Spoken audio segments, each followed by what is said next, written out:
I have to ask you to be patient this morning and very attentive, because we have the most difficult part of all our work this morning. After that, perhaps the Lord will take pity on us and let us rest. But this morning is not going to be easy, so plan to rest a little this afternoon.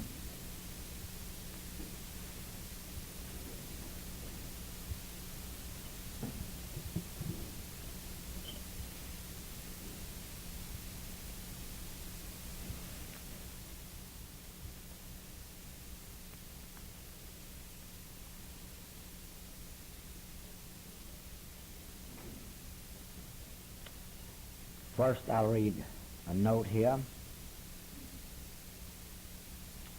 We have seen matter in many forms and material power in many degrees, from candle power to hydrogen. Now what happens when material power reaches its ultimate? Is there nothing beyond this?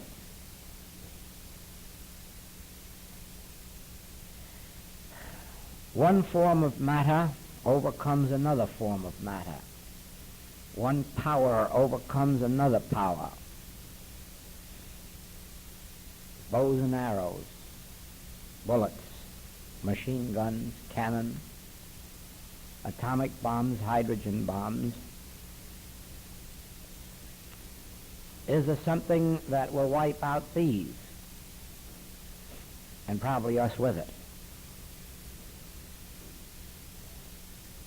Or, thinking in terms of our automobiles, the driving cars on the road at 225 horsepower, 300 horsepower, merely to drive around the block or to go to the market. Why not 1,000 horsepower? So that you have to stop as the moment you've started. Is matter and is material power really to be the end of civilization? Is civilization to be destroyed by the very powers it has created? Or,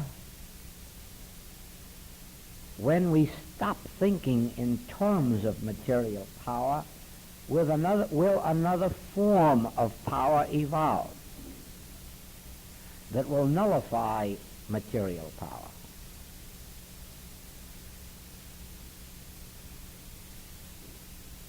Think, if you can, of the limit of material power, the ultimate, the extreme, and then take off into the immaterial. Think of material power until you reach the point where you cannot think another thought. And then when thinking stops, see what happens. This you will observe, first of all, or rather, you will observe the results of this, first of all, in your healing work. If, when you are called upon to heal or help anyone, if you will sit down and consciously think all of the right thoughts you can, all of the true thoughts you can, all of the thoughts of truth that you can, and then be honest enough to say to yourself, so what? After I've thought this all out, what do I think has happened to myself or my patient? And if you go to the telephone, you'll find exactly nothing has happened. Sooner or later in this work, every successful practitioner comes to the realization that no matter how much truth they know, it's of absolutely no use when they sit down to do healing work. I have never yet met a really successful practitioner, I mean one busily engaged in the work, who hasn't come to the realization that no matter what they know about truth, there's a limit to what it will do for them, and that limit is reached long before they get to any healing work. Healing work actually takes place only when the practitioner has reached the limit of his knowledge. Sometimes with a deep, deep sense of frustration, and says, my God, I can do nothing in this case. There's nothing that I can think that helps. There's nothing that I know that helps. I keep knowing all that I know, and every day my patient says I'm just the same or worse. I think all the truth that's in the books. I repeat every statement of every teacher who's ever been known to be successful. I don't seem to be getting anywhere. And look how spiritual I am. I don't read the newspapers and I don't eat meat. And nothing happens.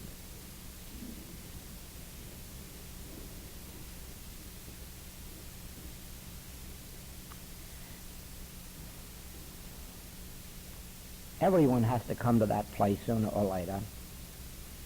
Everyone has to come to the place of realizing that the master was not being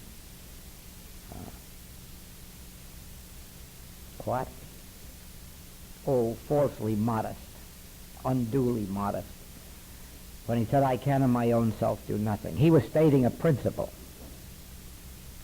He was stating a principle. I can of my own self do nothing, physically or mentally or spiritually. Nothing that I can do and nothing that I can be will help. It is in that last ditch, it is in that ultimate spot when you're sitting with someone dying,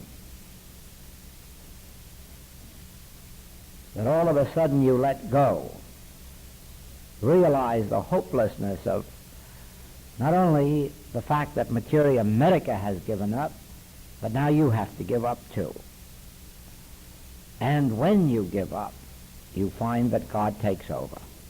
That is the first time you really come into the awareness that there is a God. Up to that time, we're only paying lip service to it. Oh, I believe there's a God. I'm sure there's a God. I feel there's a God. I'm certain there's a God. I wouldn't want to go on record as saying there isn't a God or that I doubt a God. But none of that is actually coming to the place of reliance, dependence, complete surrender of one's own powers of either body or mind. And yet that is the place that everyone who takes up this work must ultimately come, because in the beginning you're going to have wonderful results by knowing the truth. You're going to have wonderful results from living in the books and the recordings and keeping yourself in a high atmosphere until almost self-pride will come in and you'll say, what a fine understanding I must have, or how spiritual I must be. That time comes to everyone. It has to come when you see the wonderful results that are achieved in the beginning. It is only as you continue that greater demands are made upon you, and the more serious aspects of the work come to you. Not only more serious diseases, but people who are struggling to know God. And they present more of a problem than the people who are living and dying, because in the end you'll come to realize that from a human standpoint everybody passes from view. And so you don't consider it as the greatest tragedy in the world when someone does, even if it happens to be a relative or a patient. you know that the natural course of events, everyone must make the transition. And while it would be a nice thing to be able to help everyone to make it while they're healthy, rather than to be kicked out of their bodies, just walk out. That would be the normal, natural, right way to go. Nevertheless, after you have had experience in this work, you will come face to face with some of your patients or relatives after they've passed on. And you will receive the assurance from them that they are not dead, but that their experience is progressive. And you will know then that no great tragedy takes place when one of us leaves this plane. As a matter of fact, for most of us on this path, it's a blessing. You just go on to higher and higher unfoldment, so that it isn't the cases where there's a matter of life and death that always give you your greatest problem. It's when you see, more particularly young people,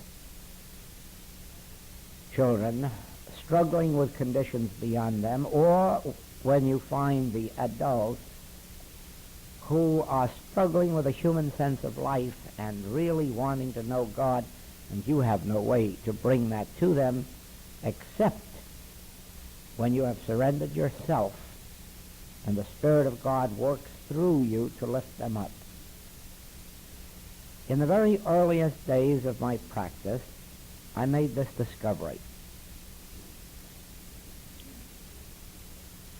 that there was no use of saying to a patient, you ought to read more, or you ought to go to church more regularly, or do church work, or you ought to tithe, or you ought to be grateful, or you ought to be more loving, or you ought to be more patient. I soon saw that they would be all those things if they could. They had no power to be other than they were. I soon learned that if I retired into my silence and achieved a realization of the Christ, that their natures changed. They became more loving. They became more moral. They became more generous. They became more patient. Every kind of wonderful experience happened to them in proportion as the Christ was raised up in me. In other words, when the Christ touched their consciousness, they were made free of their human selfhood in great measure. And so I saw that that was the secret. After that, I not only didn't use the words you and he and she, but as you know, I have placed it in the writing. Never say to your patient, you should do this, or he should do that, or she should do this. Never. Leave your patient alone. Get inside of yourself. If there are any changes to be made in them, let the Christ make it. Now, having witnessed that, I can say to you that your effective work will be done not when you are looking at some human trying to improve them, but when you have come to the place where you know they have no power to improve themselves even if they would like to. Only the Christ can change a person's nature. Whatever human nature we have either through a combination of inherited tendencies, environmental tendencies, educated tendencies. All of these things go to make up our human character or human lack of character. Our human weaknesses and our human strengths are put into us by our ancestry, by our environment, by our educational processes, by the particular age in which we were born and developed. Certainly you must know that back in the days of the American Revolution, that the type of immigration that we had then tended more to make the people self-reliant and courageous and self-sacrificing. And you know that the last 20 or 25 years our tendency has been more to rely on the government and trade unions rather than ourselves, our own efforts. That isn't our fault. That isn't the fault of our children, that when they graduate from college and they're asked what do they think of their future and what would they like, that 90% say they want to be on a corporation payroll where they won't have to seek a job and where they're guaranteed retirement right from the beginning. 90% of the college graduates of America who were interviewed gave that as their great desire, to be on a corporation payroll, Social Security guaranteed, retirement by the time they're 50. Isn't that nice? Terrible. But that's this age. That's not their fault. They were born into an age of Social Security and all kinds of security except self-reliance. Poor Emerson, what he would have done living here in this age. He would have been in misery. But it isn't anyone's fault. It's the times. It's the age. Now, that's our humanhood. None of us want those conditions, not even those that believe they do want them. But they have no way of knowing that there is such a thing as a transcendental power through which they can be individuals. It has been drilled into them that they're a statistic. They're given a number almost the day they're born, if not a number, a fingerprint or a toe print, something that's going to identify them as one of a mass. Now then, no one wants that. No one wants the physical, mental, moral, and financial ills that come out of that kind of a society. When people come to us struggling with physical and mental ills, part of it is due to this kind of an age. And we're not going to help them by telling them that they ought to be self-reliant, or even giving them Emerson's essay on self-reliance. You can't preach character, individuality into a person. The only thing you can do is rise above all personal effort into the Christ.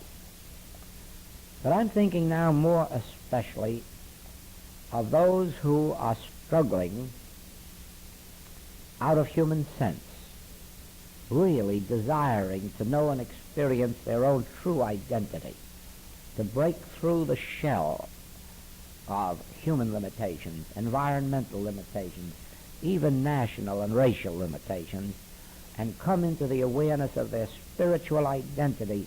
You'd be surprised how many come to us who really are seeking that, even though at the beginning they think they're seeking health or economic security. What they're really seeking is a realization of their own true individuality in God. Now, neither you nor I can give that to them. We can give them the books, the teachings that will reveal these things to them intellectually, but in order to bring them into the experience, we ourselves must have overcome many of our human limitations. In other words, we cannot give a freedom we haven't got. We cannot bestow anything that isn't ours. And our Christhood is ours only in proportion as we have come to that last jumping off place of material and mental powers and come to see I can of my own self do nothing. Come to that place of hopelessness. And as I say, you come there when you have a few cases, living and dying cases, or hopeless cases, but more especially when you see some human soul struggling through for inner peace, and everything you do fails to bring it. And then is when, in your desperation, you are forced back and you begin to ponder such statements as the stone cut out of the mountain without hands, and wonder how it's done. You commence to ponder, they have only the arm of flesh. And you say, that means they have physical power, mental powers. What is the thing that's beyond those? ultimately you come to the great master, and there you have a very rude awakening, because you come face to face with the statement, my peace I give unto you, not as the world giveth. And then you say, I'm a liar. I'm a liar. I don't know how to give that peace that the world giveth. Any peace I've given has been physical or mental or financial. What lies beyond the physical, the mental, the financial? What can I do for another that doesn't require a physical effort, a mental effort, or a financial effort? Now, we all know that we can bring good to each other physically, mentally, and financially. But now what can we do for each other when we are limited and told in the beginning, I don't want any of those three? Now what have we to give each other? That is the point that we come to today. We come to the place of self-surrender, where I say to you, silver and gold have I none, but I cannot help you out with your financial problem, financially.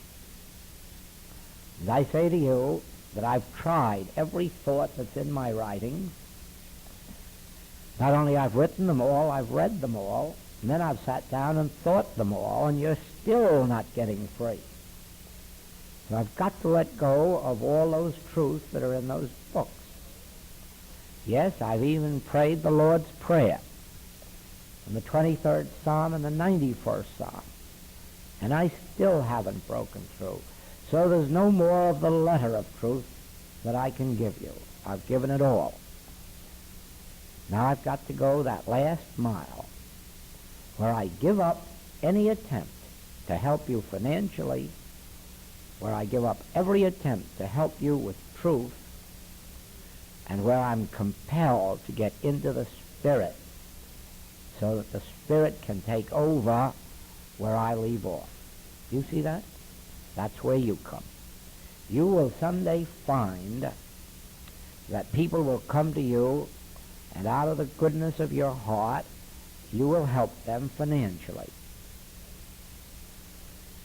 But a strange thing will happen, because a second one will come, and a 15th and a 20th, and you'll say, uh-oh, I'm at the end of my resources. We keep this up, I won't even have anything left for myself. And then you'll find out that you might just as well have stopped in the beginning, because you're going to have to stop in the end.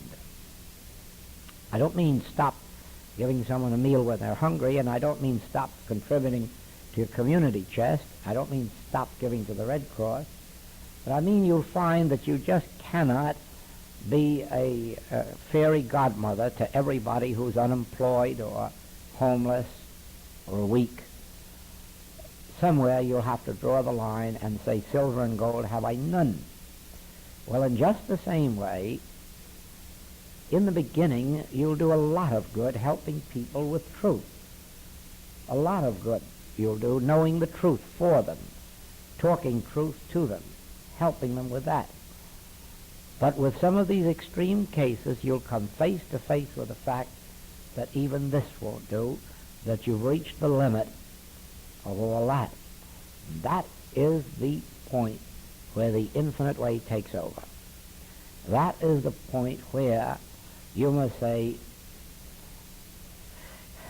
I can't get anything bigger than a hydrogen bomb to save us from Russia. I might as well give up in that direction. And I can't think of anything, any more truth than I know. I've read all of the recognized writers, and I've read all the 20-odd books of the infinite way. There's still something missing. And then sit down and think every thought you can until you reach the very limit of your thinking ability, and say, all right, that's done. Now I sit here for the next unfoldment, which has to come without taking thought, without thinking truth, reading truth, repeating truth. Now I have my back to the wall. It's God or nothing. Now, I've talked God and I've talked Christ. I've mentioned God and I've mentioned Christ. I've said all of the great spiritual truths there are. In fact, I know all of the deep ones there are. Some people have even gone to Tibet and worked out the most hidden, secret words that there are there, not realizing, of course, that there are two places in the Old Testament and in the New Testament where they've got statements deeper than anything was ever known in Tibet. I am. You'll never find anything deeper than that in India or in Tibet. You'll never find anything deeper than that in the hidden mysteries of the world. There's nothing deeper in the Kabbalah. There is nothing deeper in the spiritual literature of the world than the two words, I am. And as a matter of fact, when you are in the depths of despair, those are the only two words that can come to your rescue. Not what I'd like to be, not what I hope to be, not what I'm trying to be through all the use of all these words, but in the end you're going to realize this, that whatever it is you're seeking, you already are. The infinite way has that. That which I am seeking, I am. And then you give up all this physical effort and mental effort. Then you give up all the struggling.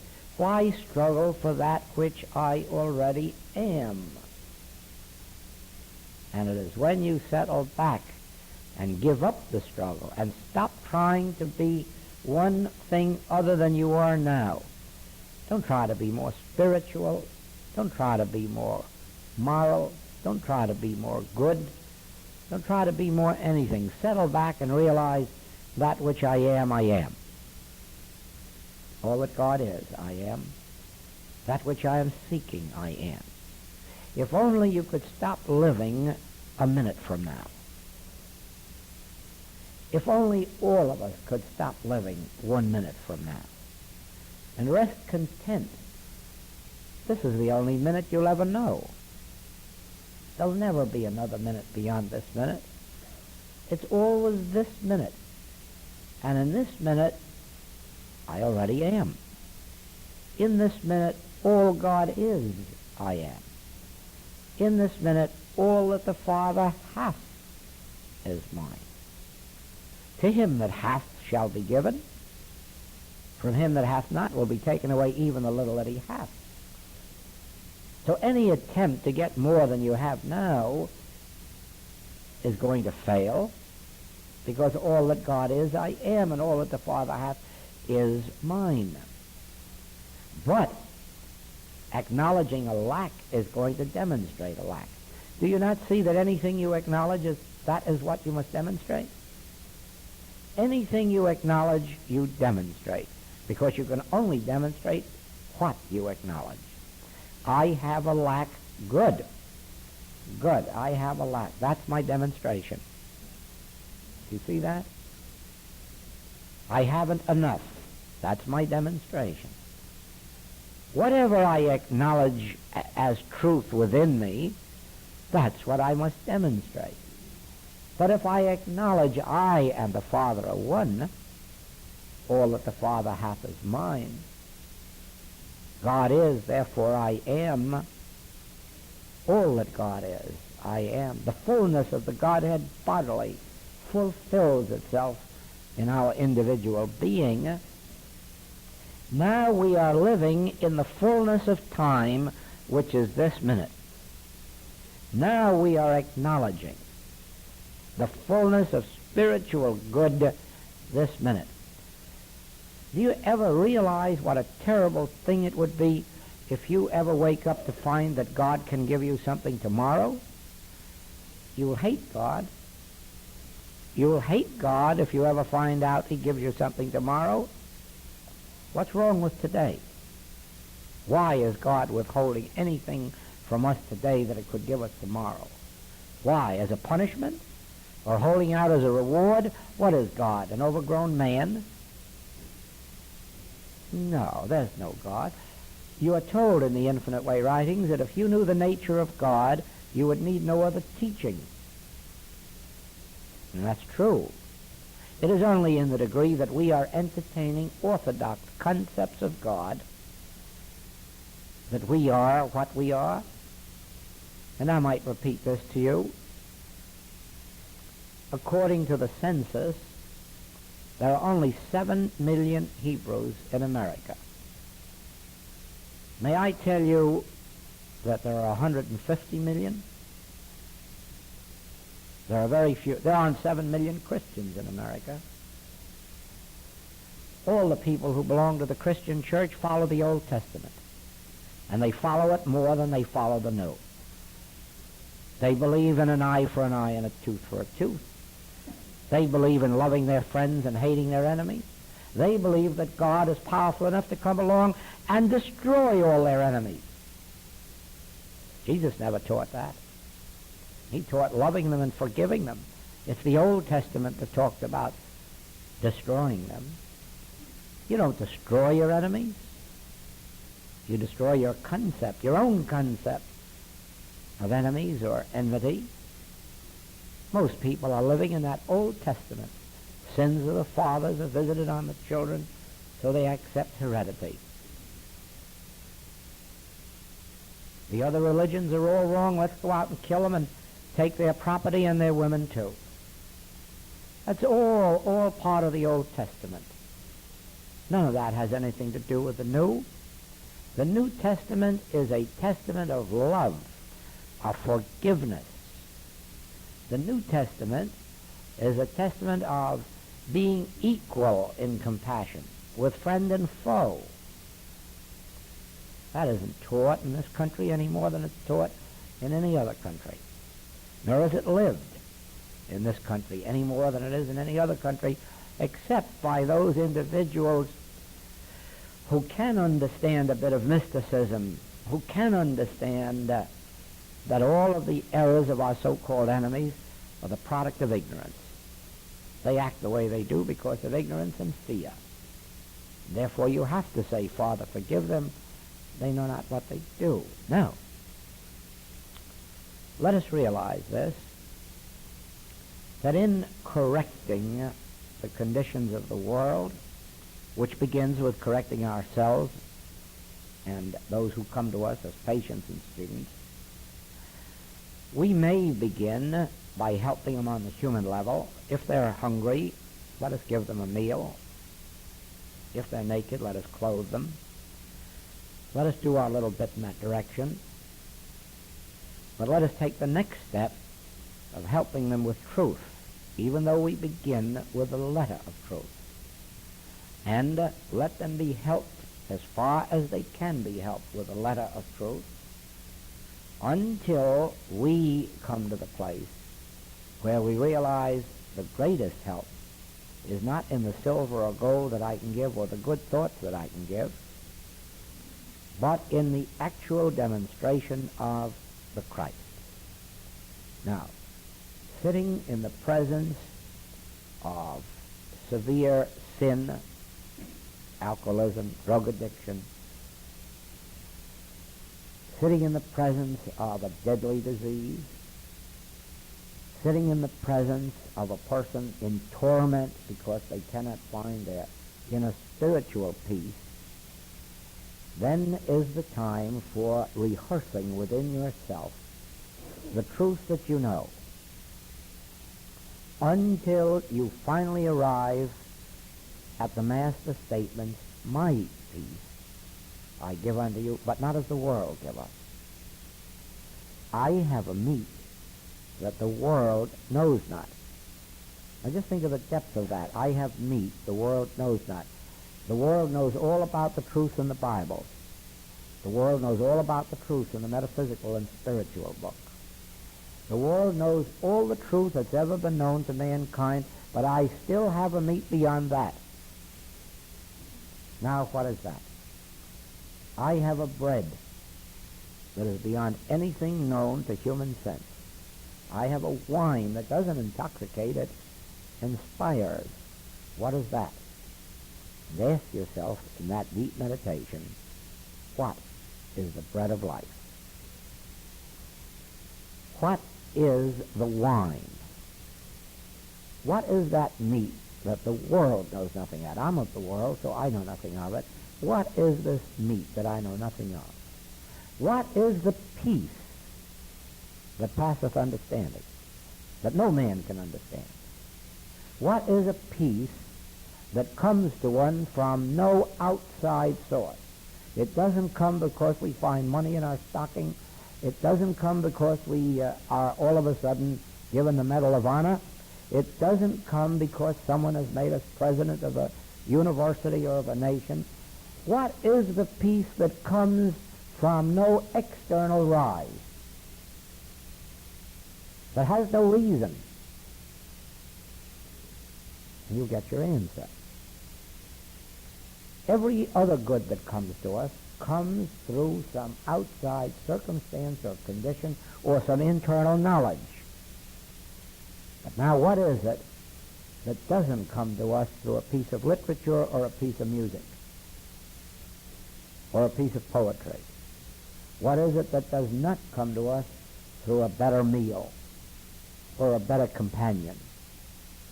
What is it now that can be called my peace?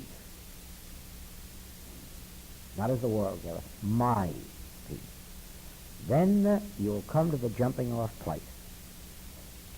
And at first, when that moment strikes you, it will more than likely be as if you were falling through space. You're falling at such a rapid rate that there's no hope for except to come out in China. And you'll want to reach out and stop your fall. And some people do. It's a grave mistake. Be satisfied. Fall all the way through to China if you have to. Fall and break your neck if you have to. Don't be afraid of what's happening. You're in the hands of God. You're being taken out of material sense into spiritual sense, and don't care what happens to you. It is like going on a journey without purse or script. What's the worst can happen to you? You can starve and die. That's the worst. That's the worst. But life is eternal, as you already know. So it may be a marvelous thing to go on and see what the next experience is like. I may only be talking to you because of my wings. I love to travel. I don't mind what the next country is going to be like, or the next state, or the next experience. And the reason is I'm sure already that I'll be there to witness it. That I have learned, that I will never leave me nor forsake me. That I will be with me here or there, up or down, heaven or hell. I will be there. And if I'm there, there'll be something to see. Something new, something different. In the end, something good. Because I have already seen evil, and I have seen how it can be transformed, transmuted into good. So any temporary sense of evil doesn't frighten me, because there is always a continuous unfoldment into the higher atmosphere. It makes no difference. Where we are in consciousness at this moment, the ultimate is being a beholder of the Christ. Everyone comes to that. Every saint and every sinner. No one is so far down in the scale but what ultimately they stand revealed in Christ. Why? Our very soul is Christ, and it's always unfolding toward fulfillment. And even if we take it down into the banquet of husks with the swine, it will find a way of turning us around and leading us back to the Father's house. So no one need ever fear the valley of the shadow of death. No one need ever fear sin. No one need ever fear making a mistake. Been done by experts. But there is always a way out, because God is the nature of our soul, and it is always unfolding itself in us. I haven't any doubt that at some time or other we were on earth as cannibals or wild men or women or something other than we are now. And I don't think that we're much above that right now. As humans, I hardly, from my observation, would call what we're living in a civilization, where people destroy each other with the most horrible weapons they can find, where every church on earth is fighting with every other church and trying its best to destroy it, defame it. Everyone is doing it. I don't have to call your attention again, do I, to Evanston, Illinois last year? Bishop standing up at the beginning of the conference saying, we have come together because we hope that this conference will iron out differences between the Protestant churches, and then closing the meeting by saying the differences are deeper than when we began the meeting. Or the opening of the same conference in Honolulu in September, with the bishop saying there are two enemies in America, alcoholism and Roman Catholicism. Do you think for a single minute that's civilization? No, that's not civilization. We have a veneer. The minute you scratch a little beneath it, you'll find the tartar. But God is our real identity. Christ is our real selfhood. And it is only a few hundred years, just a few hundred years, since we were all serfs, all slaves, with nobody over us except either a religious tyrant or a king, queen, baron. And then we came to this country and we had some economic barons. No, we have all, it's only a short while since we were all living in ignorance. It's only a few hundred years since we've had a printing press to bring a little enlightenment to the world. So we haven't come far out of civilization, but we're coming to the ultimate of Christhood. We're coming to the ultimate of Christhood because Christ is our true identity, but it has been hidden in these layers of mortality, in these layers of humanhood, and we're shedding them. We're shedding them like the Hindu illustration of the onion. Little skin by skin, almost invisible at first, until we come down to the nothingness that we really are. In our work, we're making rapid progress toward it because we're starting with the acknowledgement that we're nothing, and we're being given a wonderful opportunity to prove it. Since we've accepted healing, we get to the place where we really find we're nothing and have no healing power. And so we're compelled to reach that place of complete no-thingness within our own being, where we are a state of receptivity. Now that's our ultimate being as humans, a state of receptivity. Almost, you may say, a vacuum into which rushes the realization of our true identity, after which we look out and say, not I, not I, not I. Nothing for me. I seek nothing for me. Ask for nothing, pray for nothing, desire nothing, because I already am. I am living. I am about my Father's business. I am cared for. I am. There's nothing more for me. And that I dies. That's the only thing that's ever been in our way, is the word I that needs food and clothing and housing and companionship. And you see what happens in the metaphysical world. Our first teaching is to demonstrate more and more of something for that same I, to perpetuate the I that should be dying. So we get more supply, or we get more companionship, or we get more home. For what?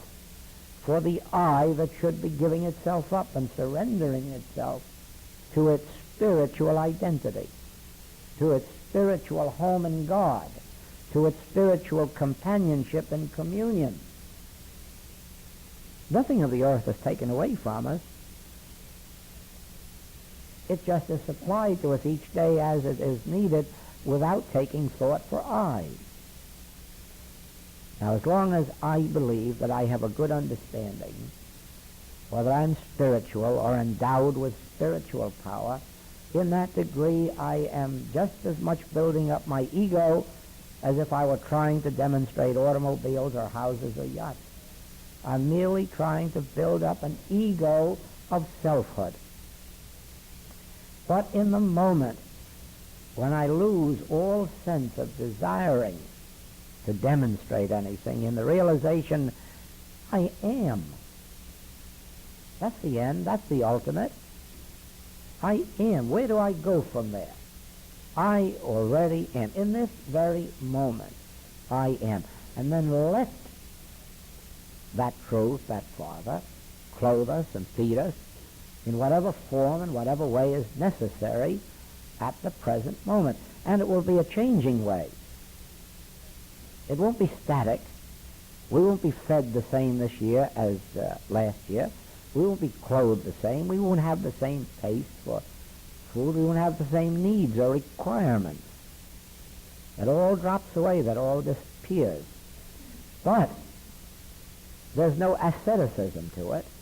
There's no denying ourselves any of the comforts of life. The comforts are provided without taking thought, and should any of them not be around, they're not missed. There's no way of knowing whether this chair is a comfortable one or an uncomfortable one because you don't have any feeling about it. You're looking out from the eyes, not from the body. That is what I mean. Somehow or other, this principle does give us comfort, but it isn't that you have need of them or even an awareness of them. Now,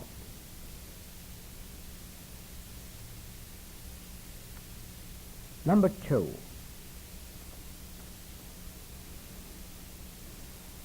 Never attribute good or evil to God. I told you this is a difficult morning. First you have to die yourself, now we're going to kill God.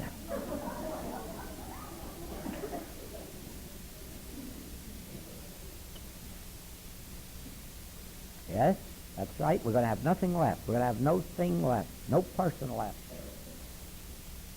Now, what kind of a God is it that has neither good nor evil?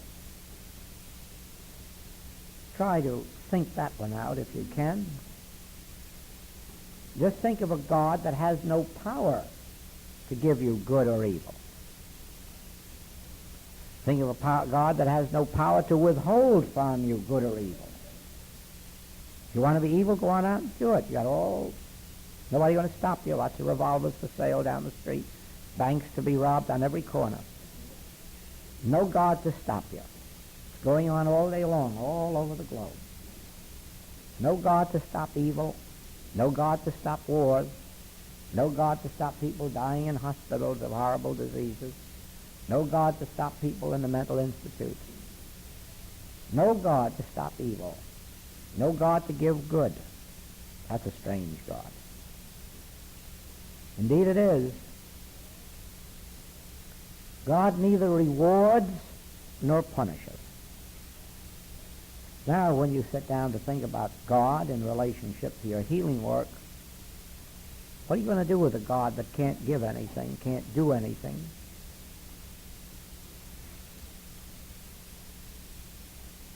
God can't give life. God can't give death. God can't withhold life. God can't withhold death. God is spirit and nothing else.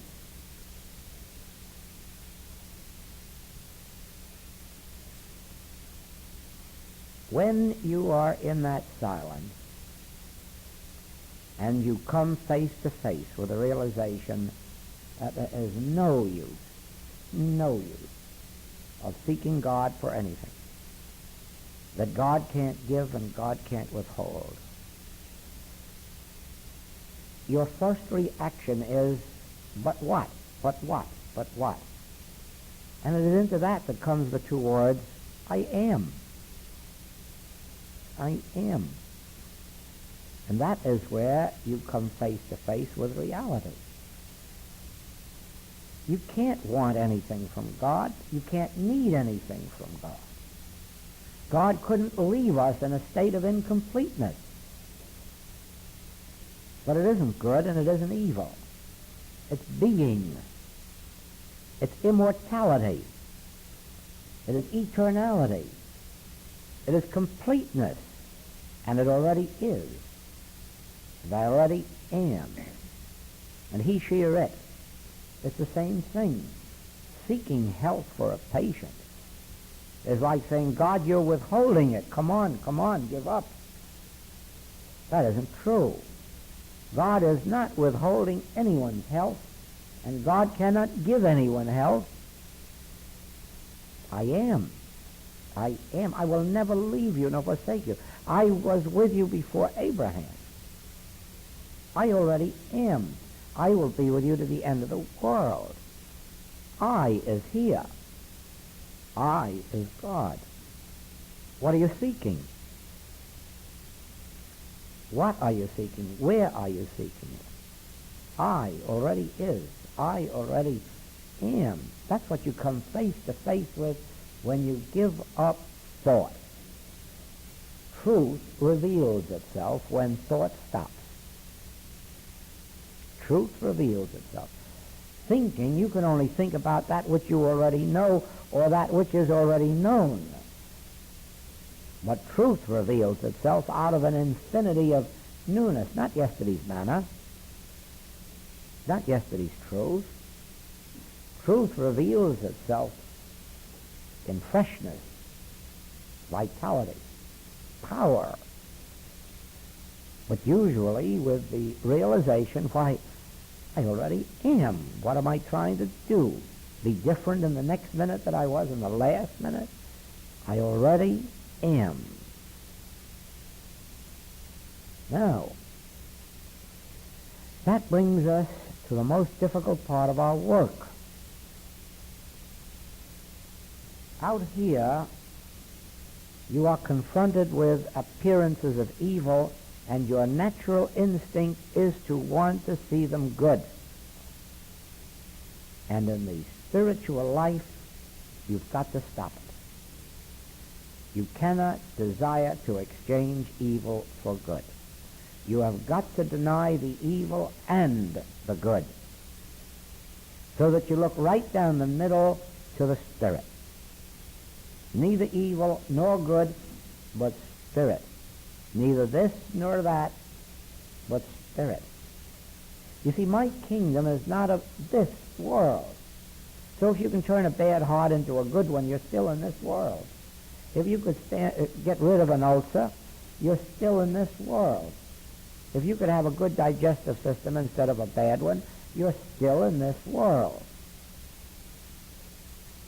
But the spiritual kingdom is not of this world, nor is it made up of good or of evil. It's made up of eternality and immortality and light and life. So that when you sit down in your healing work, you have to discipline yourself. Not this and not this.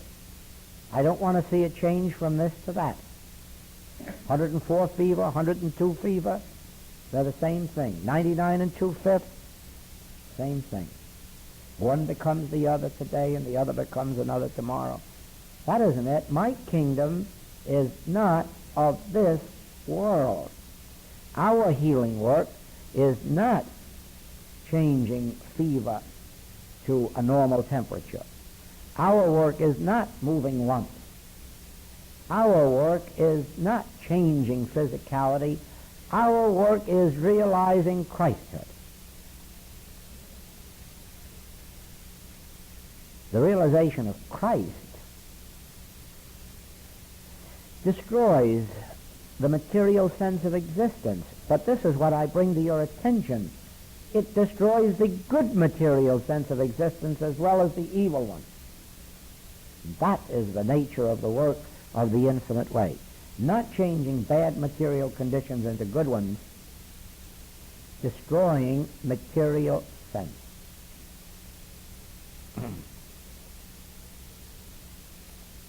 Hasn't every war come to an end throughout all time? And we had peace? then another war. Peace was only an interval between wars.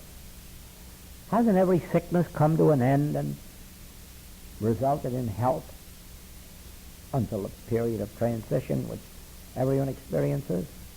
But we always go from health to sickness and sickness to health. Health is just really an interlude between sicknesses. That's all it is for the human race. Now then, that isn't our goal to be doctors. That isn't our goal to patch up people's bodies or pocketbooks. This is not saying that there's anything wrong about that. There are different ministries. I'm talking about the infinite way, which is the ultimate. The infinite way is not a healing process. The infinite way is a revelation of Christ, or if you like, a revelation of Christhood, or a revelation of spiritual identity. Now do you see why that just taking thought isn't enough? Why thinking right thoughts isn't enough? Why turning your lack into temporary abundance isn't enough? Why turning your immediate sicknesses into health isn't enough? No, it doesn't go far enough. Our work is the attainment of Christ realization, in which material sense is destroyed. Now, when you sit down to do your healing work, instead of thinking of a sick patient whom you want to make well, a sick body that you wish to change into health, sit down and realize Christ. Sit down and brush aside the temptations on both sides to think good and to think evil, and keep yourself in line with spiritual realization. Even when the thought of good health comes up, say, what of it? What of it? It isn't good health I'm trying to demonstrate. It isn't good materiality I'm trying to demonstrate. It's trying to demonstrate Christ. I'm trying to realize spiritual identity, spiritual selfhood, the reality of things. Do you see that? That is where we come in. Oh, we're going to just have to build new tapes if they keep running out on us like that.